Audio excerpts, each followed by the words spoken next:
Welcome to another Human Read audiobook by the United Marxist Pact Discord server, link below in the description.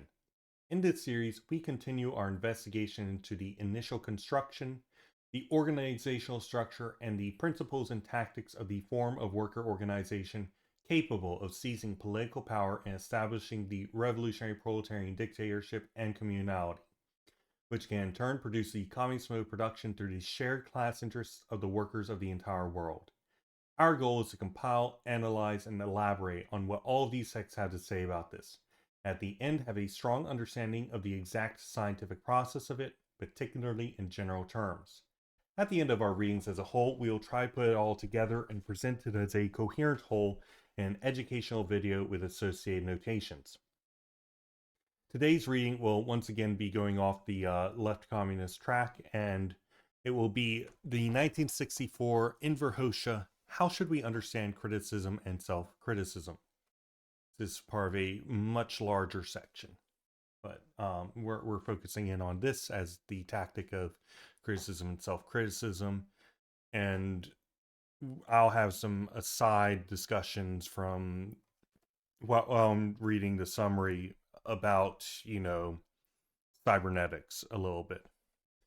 We have a pre-written textual analysis on the terms of the aforementioned topics, which is also posted in the pinned comments if you prefer to read it in text, or follow the link in the description to a read-only version of my Google Docs notes.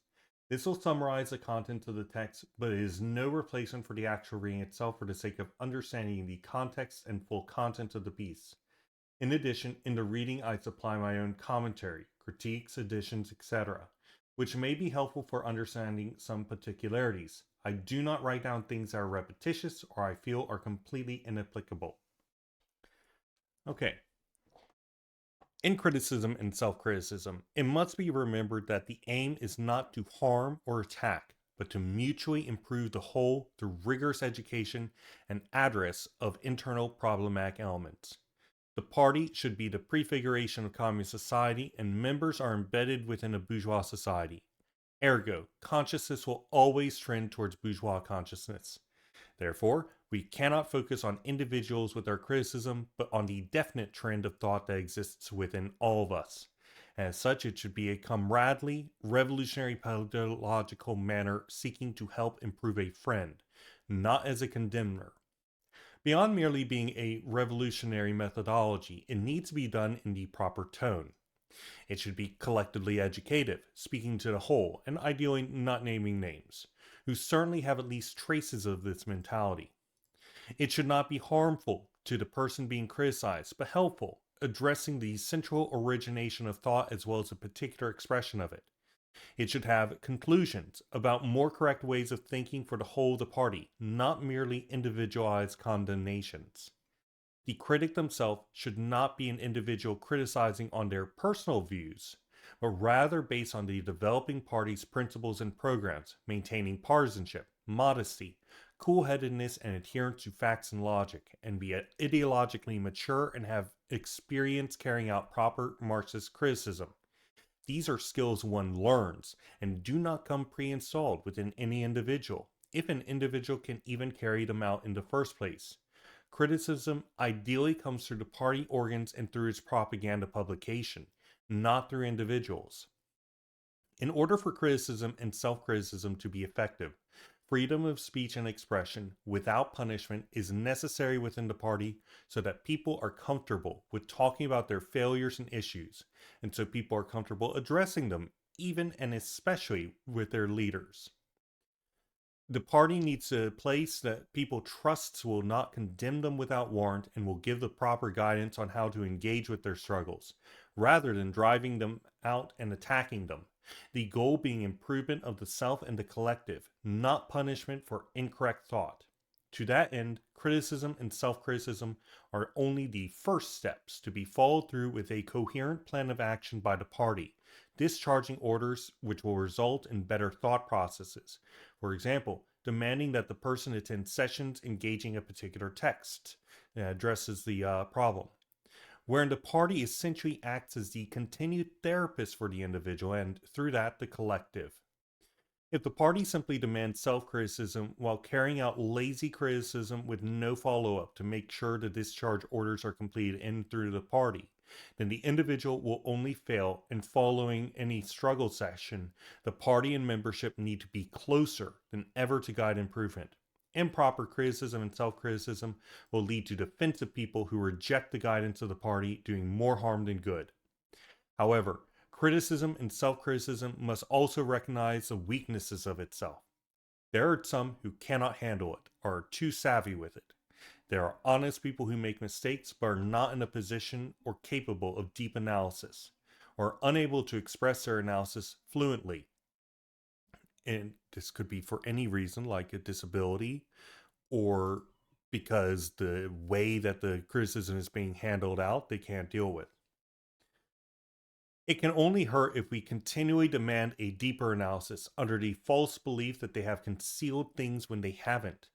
There are also bad faith, dishonest people who are skilled at lying in speechcraft and successfully fool people with brilliant expressions of that speechcraft, but have not actually addressed the issues and used criticism and self criticism as a way to avoid being taken to task.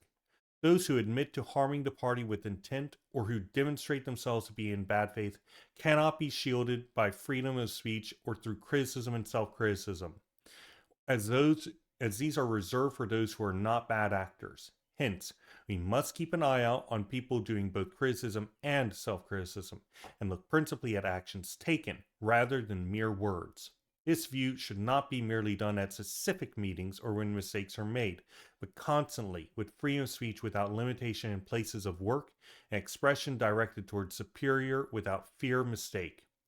This continual analysis is necessary to combat holdovers of class society such as arrogance, conceit, bureaucracy, servility, fear of superiors, and fear of revenge and uncomradeliness. Superiors should listen attentively to criticism and engage in self criticism without hesitation. So I just want to make a side note before we get started on the actual audiobook. In this, it discusses, for example, people criticizing their superiors, including in the middle of like sessions and whatnot.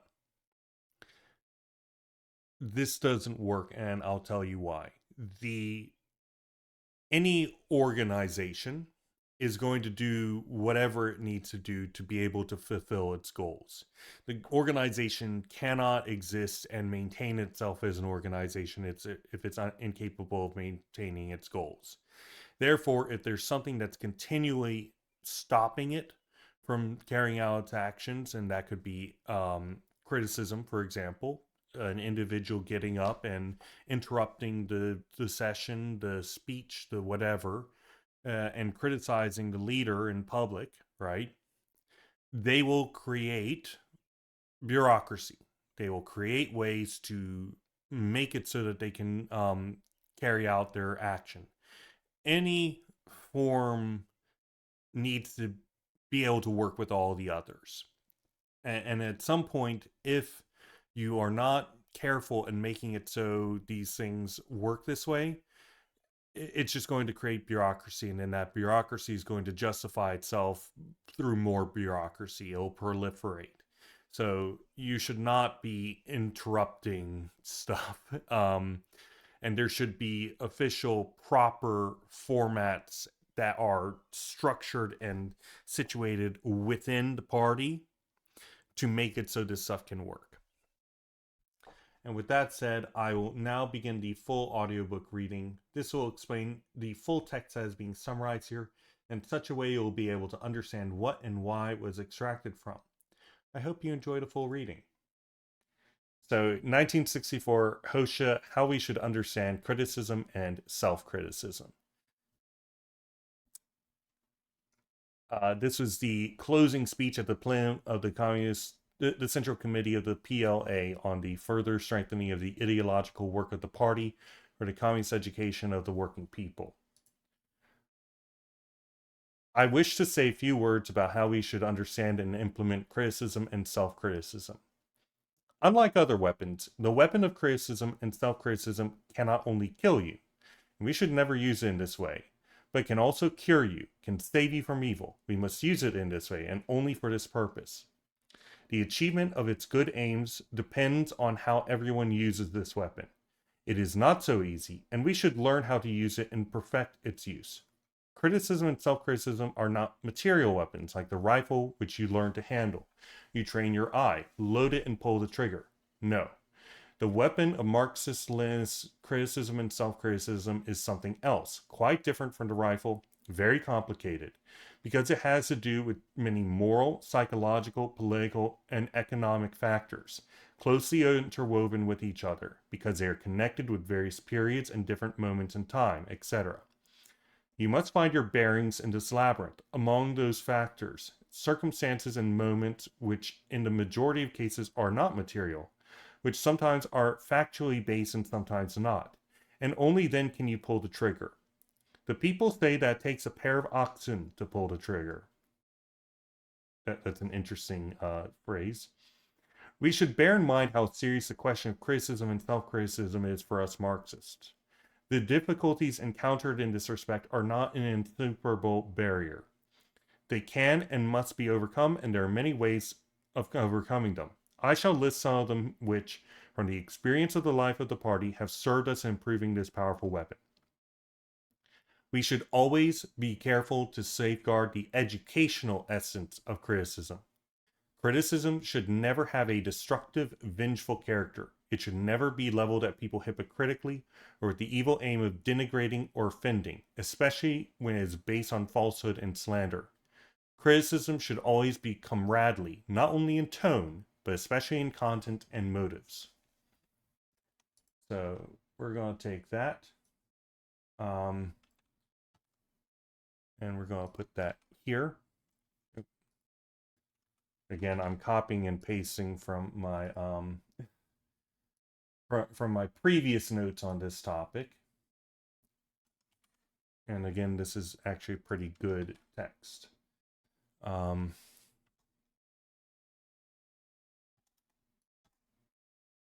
Okay, so criticism should be done in a comradely manner, not as a condemner, but as a peer seeking to help a friend improve. It needs to be educational in a revolutionary sense. Eventually, we'll get to revolutionary pedagogy. Criticism should be done in a proper tone, not just pure methodology. So, don't be an asshole, even if you're right, right? You're seeking to help somebody, not condemn them, not be hurtful. You're seeking to sit down next to them as a nice, friendly person to help them work through a confusion that they have, right? There's no need to be, condemnatory while you're criticizing somebody. Continuing. Criticism must be well weighted so as to have its effect on the person criticized and on the entire collective, which should also be educated by this criticism.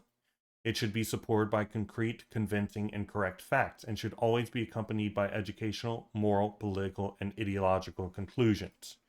So, in other words, this criticism isn't done in quiet, in personal thing. And it shouldn't really be utilizing somebody as an example, right? It kind of is. It's like saying, hey, this viewpoint that this person has is incorrect for this political, moral, ideological, etc. reasons, and we're educating based on this, but we're not trying to be harmful to this person by utilizing this example. Quite the opposite. We're trying to help them, and it should have a collective educative property that doesn't hurt anybody, but rather helps everybody improve. Okay, so it should be a collectively educative event. It should not be harmful to the person being criticized, but helpful. It should have conclusions about more correct ways of thinking for the whole, not merely individualized condemnations. Because if one person is thinking it, you can pretty much be guaranteed that other people are as well, because thoughts don't just come out of individuals, they come out of conditions that one lives in. Continuing. The person criticized should not come out of the meeting feeling downcast, despised, and totally discouraged, but should emerge stronger and clear-minded, with warmth and confidence that the criticism did him good and helped him mend his mistakes. Criticism leveled against one comrade should have its effect on all. It should serve as indirect criticism to others who have made mistakes, to take that opportunity to make spontaneous, honest Marxist self criticism, although they are not the direct targets of criticism. In this manner, criticism of one person assumes an essentially social and educational character. As well as this, the correct comradely form of criticism, and this has nothing to do with vague, mild criticism for appearance's sake, truly gives the party the role of a severe but kind-hearted mother with a deep love for its children. That's a little weird, but okay. In his criticism, the critic should not be guided by the post he occupies in party or state organs, but by party principles. He should not be guided by arrogance and a feeling of intellectual superiority, thinking he knows everything and is infallible. The critic should be able to preserve partisanship in his criticism, retain communist modesty, remain cool-headed, avoid rashness, and use strong Marxist logic to criticize. Based on facts, with maturity and experience, he should be able to use the facts properly so as to make his criticism Marxist both in content and in form and really educative. So we're just going to take this section right here and there. So yeah, essentially the criticizer is not doing this as an individual, right? They're doing it as a representative of the Communist Party. They're doing it as a representative of society at large, making a criticism based on the interests of society at large, not as an individual who's like, this position is stupid.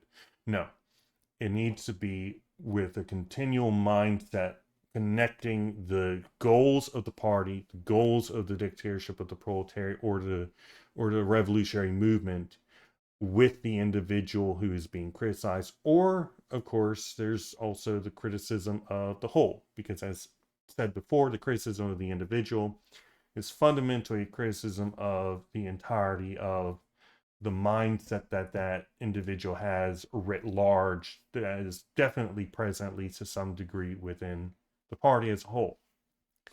So, all right, so the critic is not an individual criticizing based on their personal views, but rather based on the developing party's principles and programs. The critic maintains partisanship, whatever that means, modesty, cool-headedness without rashness, following logic and fact, and they should be mature and have experience carrying out proper Marxist criticism. That's a experience that you develop. It's not something that you automatically know. The appropriate and inappropriate use of criticism, the use of vague criticism when it should be severe, and of severe criticism when it is not called for, instead of being educative, often has the opposite effect. This powerful weapon to educate people must be correctly used. It must be perfected and must be wielded with greater care by the cadres. It should never be used carelessly and irresponsibly. It should not be allowed to become a routine, harming, demoralizing, oppressing, or alarming people, but should be one of the most revolutionary, educative, and mobilizing weapons of the party. Against morbid critics who have criticism on the tip of their tongue, who use it out of place, or who have resorted to slanders, measures should be taken. Party measures, strong critical measures. Those who mishandle this weapon should be subjected to severe criticism. The correct understanding of self-criticism is also of great importance. Marxist-Leninist self-criticism has nothing in common with confession to a priest. Honest people, whether communists or non-party members, who can and do make mistakes in life, and no one is immune from this, are not afraid to admit their error. If they are confident in the justice of the collective, in the justice of the party, in the justice of the state laws, under dictatorship of the proletariat, if they are confident in the correctness of the judgment of their comrades and of the party forums, they are confident in the constant love and concern of the latter. If in the place where they work, live, and militate, conditions are created to enable them to speak freely of their errors and faults, these conditions are indispensable if we want self-criticism to become a powerful educative weapon for people. The party has in general created these conditions, but we should improve and perfect them everywhere in its organization, in its leading organs, in work and production centers, in the administration, etc. So, what's being said here is essentially that people need freedom of speech so that they can properly um, self criticize and seek proper criticism. If people feel afraid to talk about some wrong that they've done, some problem that they're having, or something like that, because then they will have their lives ruined or something like that, then it won't happen. It's that simple. Now, I'm not saying that, if somebody commits a crime, we shouldn't, litigate against them because they admitted to it, right? Um, but I am saying, or what Hoxha is saying here, is that essentially there needs to be an open forum. There needs to be an openness and without just just a immediate attack on anybody who does wrong. People do seek absolution in their life. They want the people around them to help them better themselves. That's a key part of Marxism, and we should expect and rely on this as part of the new society. But that requires us treating people in that manner, treating people with the expectation that they will come to such conclusions and be open to that. Okay, so, all right. So, freedom of speech is necessary for criticism and self criticism to be effective. People need to be comfortable with talking about their failures and issues. The party and all walks of life ultimately need to be a place that people trust will not condemn them without warrant. The goal of criticism and self criticism is improvement of the self and of the collective, not to punish. Continuing. Bolshevik self criticism is made where there is Bolshevik criticism. Both influence one another for good, but also for bad when they're not Bolshevik. Okay. So to put things into perspective, right? If you're just doing self-criticism, it's not going to amount to much. If you're just doing criticism, it's not going to amount to much. You have to have both at the same time, and you need to have an organization that's there to help criticism and self-criticism be carried out, right? If all you have discharge instructions and you need help carrying them out, it's that simple. You can't just do it on your own. If you do, then it's not going to work very well. Okay, continuing. If criticism is based on unconvincing facts or slanders, if criticism is made proceeding from one's authority or out of bad temper, etc., then the person who is about to make self criticism will either stop short in amazement, or will be indignant and lose patience, or will try instinctively to defend himself, guided by such petty bourgeois survivals as spite, concern to maintain his prestige, etc. I don't think that this is petty bourgeois in character, but yeah, essentially people are going to become defensive if you attack them, obviously. This stems from the fact that he has violated the law and communist morality, urged on precisely by such survivals. If a person has made a mistake, there is something wrong with his consciousness, with his world outlook, and in order to correct this, in order to purge this something, we cannot and must not act in the same erroneous way. We should not proceed from the same position which has made him slip into mistakes.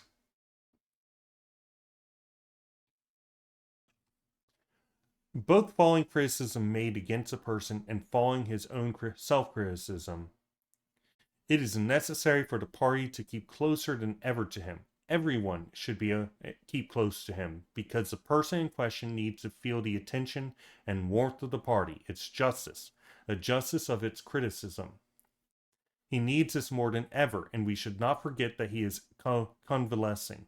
Criticism and self-criticism mark the first step towards his cure, but they are not the complete cure, and if we leave him with this much or abandon him to his fate, if we are content only with registering these facts on his party documents, thinking that we have finished the job, we should realize that we are not acting correctly and that bitter results might ensue. Right. So I reiterate the the party needs to carry out the organization needs to help the individual rather than the individual just getting criticized and then they leave off on their own and we expect it to be done. No, we give whoever was deserving criticism along with everybody else homework to do. Read this, do that, get start working on this or that or something or another, right? And then and this will help you actually develop the correct mindset through these actions because thought does not precede action. Action precedes thought. Material conditions develop thought. um, right? So in other words, we should put people in a situation wherein they're able to learn correct ways of thinking rather than just talking at them, expecting them to get it naturally. And it shouldn't just be the individual that's getting criticized. Everybody needs to be involved because everybody's going to have some degree of this incorrect thought if this one person does. Just because, again, the conditions that produce the thoughts in this guy exist not only for him, but also for other people too. So, okay, so criticism and self criticism are only the first steps. Next is the discharge orders, and the party acting as the continued therapist, more or less, for the individual, and through that, the collective. If the party just demands self criticism and carries out lazy criticism, then does not follow through on making sure the discharge orders are completed in and through the party, then the individual will only fail. There's no point to just doing it on its own and then just leaving somebody to do it, do everything else on their own. Anyway, continuing. The party and every communist should know the nature of their comrades, their feelings, character, and abilities, because these play a great role in the correct use of criticism and self criticism. We might and will meet every type of people because we are not cast in the same mold. For instance, suppose that there's an honest man who has done wrong, but is not in a position to make a deep analysis of his mistake, who does not have the ability to speak at length and fluently, but deeply understands the criticism and comes out with an open, honest, and plain admission of his mistake. There's not a shortage of people who insist that he delve deeper into his mistakes, or that he has concealed things even when he has not. Yeah, we do see this sort of stuff. Thankfully, on the United Marxist Pact, this hasn't been an issue. And the few times I have seen it, like in Casual Lounge, for example, that's a thing that happens. I crack down on that. The automatic assumption is that people are honest unless we can evidence that they are not, or at least are honest in their own mind, and we need to engage people on that. Or suppose we have a dishonest person who knows how to disguise his mistakes, a person with the gift of the gab, who, even when caught red handed, makes a lengthy, subtle, and cunning self criticism, but does not himself believe anything of what he says. There is no shortage of dupes who are satisfied with his brilliant self criticism. And thus, while the first person continues to be regarded with unhealthy suspicion and receives little support, the second enjoys harmful confidence, and people are careless about his bad actions, which he is bound to commit in the future too. So, we actually, I have notes for this, but I don't want to have to, I don't want to have to actually write the section down. But let me finish this bit. Therefore, the question of criticism and self criticism is not a simple matter and should not be understood narrowly. By this, I mean that people should not be criticized or make self criticism only when they make mistakes or only at special meetings. This is one side of criticism and self criticism, but not all of it. All right, so I'm just going to put this in here. I might come back uh, and write that stuff in. Continuing. Errors should be avoided. This is actually to read this. So The honest person who made a mistake but who is not in a position to make a deep analysis or unable to express their analysis fluently can only hurt if we continually demand a deeper analysis under the false belief that they have concealed things when they haven't. The dishonest person who's skilled at lying or speechcraft and successfully fools people with brilliant self-criticism. Hence, you need to keep on eye regardless. And criticism and self-criticism should not merely be done at specific meetings or when mistakes are made, but constantly. Okay, errors should be avoided. This is the main question. In order to avoid errors, people should be taught how to use the weapon of criticism and self-criticism properly.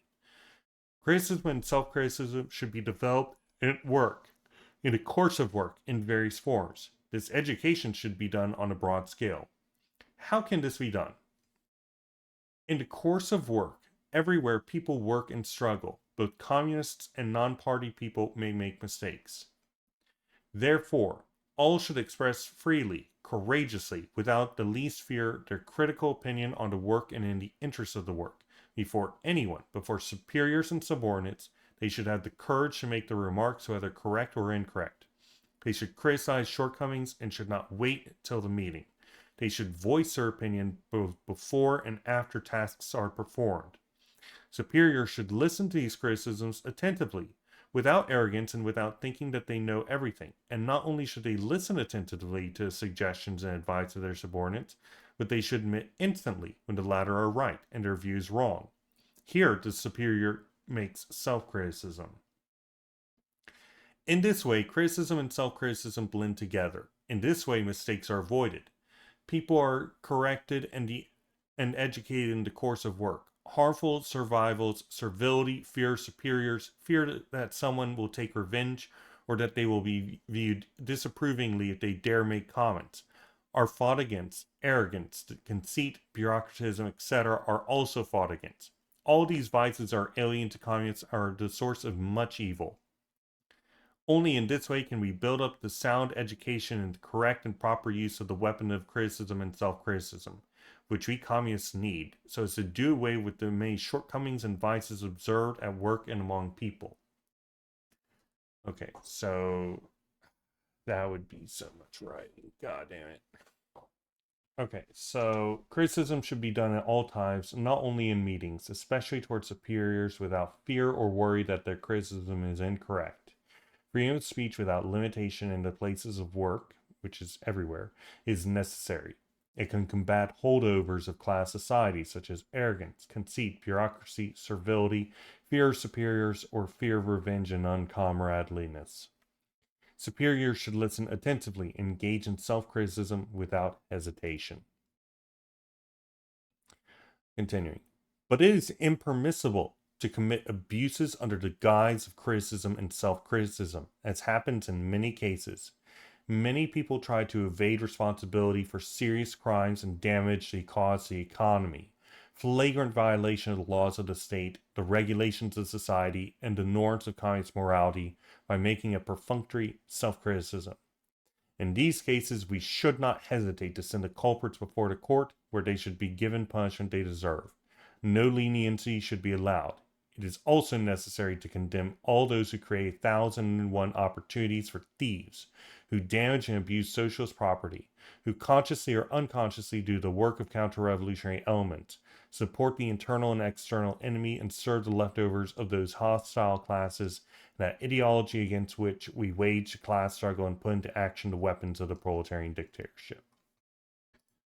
So yeah, these would be people who, under the guise of, oh yes, I'm engaging in self-criticism. You need to let me say whatever I want without punishment, and then they admit to a crime. But they're totally very sorry about it, and they won't do it again, except they will. Right. So this is connected with these folk here, right? But it's these folk. Actually, it's either of these. But then they're actual bad actors. They're bad faith. They're so in other words, we need to have freedom of speech. But if somebody admits to doing something illegal, then yeah, we're going to put them in front of a trial. So if someone admits to doing something illegal, then criticism and self-criticism is not a shield. Criticism and self-criticism are reserved for people who are not bad actors acting in bad faith.